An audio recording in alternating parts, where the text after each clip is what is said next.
এই যে যে দরজাটা দেখা যাইতেছে এটা মূলত একটা বিশেষ জায়গার দরজা। তো দরজাটার অবস্থাটা এতটাই খারাপ ছিল যে দেখতে একদমই ভালো লাগতেছিল না। নিচের সাইডটা পুরো জং ধরে নষ্ট হয়ে গেছে আর দেখতে এত খারাপ লাগতেছিল যে তাকাইলে মনে হইতেছিল যে মনের ভিতরে একটু কেমন করে উঠে, মানে এতটাই বাজে ছিল। তো প্রথমে দরজাটা আমি পরিষ্কার করে নিছি একটু লবণ জল আর একটু হুইল পাউডার দিয়ে, তারপরে আমি শুকাইতে দিছি কিছুক্ষণ।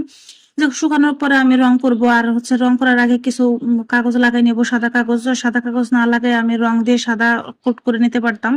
তো যেহেতু আমার কাছে সাদা কাগজ ছিল ওইগুলা দিয়ে করছি, আর্টবোর্ড হইলে ভালো হইতো, তো ওইটা ছিল না বলে আমি হচ্ছে সাধারণ যে খাতা ছিল ওই খাতাটা দিয়েই আমি কোট করে নিছি।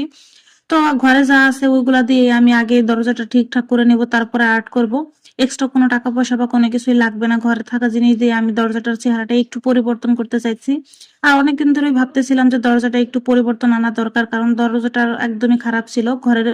ঘরের আশেপাশে যেমন তেমন ঘরের দরজাটা তাকাইলে আমার একদমই খারাপ লাগতো। আর এই যে বিশেষ জায়গার দরজা, এই বিশেষ জায়গা বলতে বুঝতেই পারতেছেন যে বিশেষ জায়গা বলতে কোন জায়গার কথা বলছি। তারপর আমি একটা একটা করে কাগজ সব জায়গায় লাগাই নিয়েছি। প্রথমে আমার একটু কষ্ট হয়েছিল, কারণ কষ্টিপ টাইপের ওই জিনিসটা দিয়ে দরজাটার সাথে লাগাইতে পারতেছিলাম না কাগজ। ভুল ছিল যে আমি একটু ফেব্রিক আঠা দিয়ে যদি লাগাইতাম তাহলে আমি অনেক সহজে লাগাইতে পারতাম। তো প্রথমে বুঝতে না পারার কারণে আমার একটু সমস্যা হয়েছে। পরে আমি ফেব্রিক্স এর যে আঠা ছিল ওইটা দিয়ে লাগাই নিয়েছি ভালো করে, তারপর আর একটু শুকাইতে দেওয়ার পরে যখন দেখলাম যে শুকাই গেছে এরপরে আমি হচ্ছে রং দিয়ে আর্ট করে নিব। তো কি কি রং দিব এই জন্য আমি ভাবতেছিলাম যে কি রং দেওয়া যায়। তারপরে ভাবলাম যে একটা যেহেতু গাছ আর্ট করবো, ওইটা সবুজ কালারটা একটু ঘন করে, কালারটা গাঢ় করে, 2-3টা কালার মিক্স করে কালারটা গাঢ় করে নিছি। তারপর আমি গাছ পাতা ডাল যা যা দিব ওইগুলো দিতে চেষ্টা করতেছি, দেখি লাস্ট পর্যন্ত কি পর্যায়ে হয়।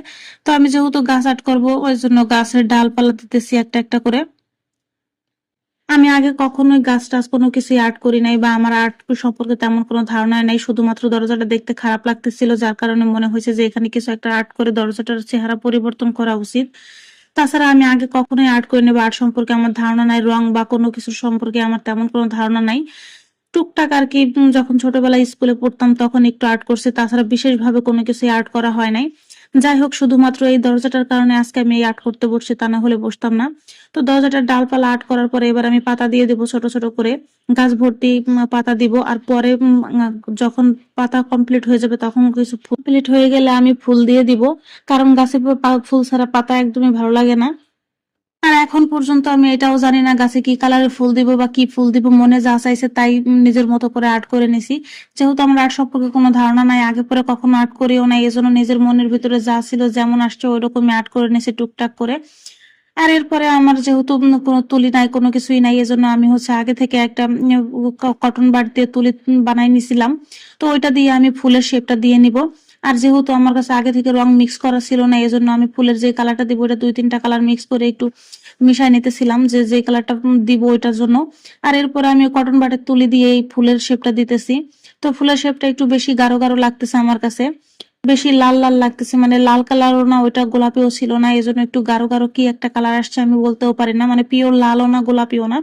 তো এরপরে মনে হয়েছে যে যে কালারটা একটু বেশি গাঢ় গাঢ় লাগতেছে, এরপরে একটু হালকা কালার দিয়ে দেবো। এজন্য হচ্ছে সাদা কালারের রংটা মাথার উপর দিয়ে একটু একটু ফুলের দিয়ে দেবো যাতে দেখতে একটু ভালো লাগে, মানে ফুলের ব্যাপারটা একটু ন্যাচারাল ন্যাচারাল আসতেছে। তখন ভালো লাগতেছিল না যখন বেশি গাঢ় কালার ছিল, এখন একটু ভালো লাগতেছে কারণ উপরের শেপটা একটু লাল লাল বেশি ছিল, ওইটা সাদা করে দিছে, এখন ভালো লাগতেছে। আর এই যে যে ফোটা ফোটা দেখা যাইতেছে ওইটা আসলে ফুল ফুটতেছে, ওইরকম একটা কিছু আর্ট করতে চাইছিলাম। তো আমি ভালো আর্ট করতে পারি না যার কারণে ওইটা কেমন হয়েছে আমি জানি না।